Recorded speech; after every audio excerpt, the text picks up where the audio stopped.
Bon, je donne tous les détails sur les modèles Rumblebee. On commence avec le modèle de base. Puis je suis très content qu'il donne un modèle de base. Pas juste un modèle SRT là, à 150 000. Là.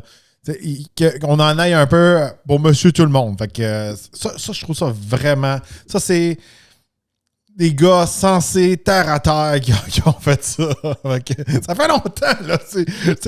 Quand on a passé beaucoup de temps dans un monde qui est comme déconnecté, puis des gens qui peut-être consomment pas ou qui n'ont jamais eu de pick-up puis qui prenaient des décisions, là, je vois une grosse différence.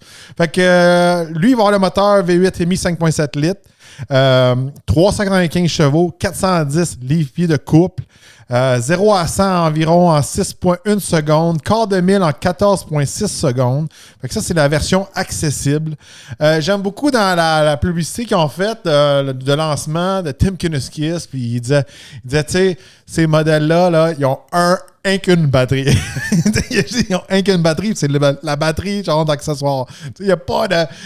Tu sais, voulant dire, c'est pas une espèce de truck à batterie ou hybride branchable ou avec un range extender. Puis, j'aimais ça. C'est du marketing qui est fait pour des gars comme moi. Deuxième modèle, c'est le Ram 1500 Rumblebee 392. Alors, sur le capot, on retrouve le moteur V8 EMI 6.4 litres, le fameux 392, 470 chevaux, 455 livres-pieds de coupe, 0 à 100, 5.2 secondes, quart de mille, 13.2 secondes. C'est la première fois que Ram offre le fameux 392 EMI dans la plateforme de Ram 1500. C'est très important. Ça n'a jamais été disponible auparavant.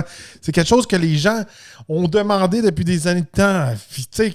C'est étonnant qu'ils n'ont jamais mis ça dans une espèce de RHO, dans un Rebel X, dans un Tungsten, dans un Limited. Ils l'ont jamais fait. Ils l'ont juste mis dans le 2500, dans le Power Wagon, tout ça. Et jamais dans le 1500. Fait que, tu sais, ça, c'est vraiment être à l'écoute de leur clientèle.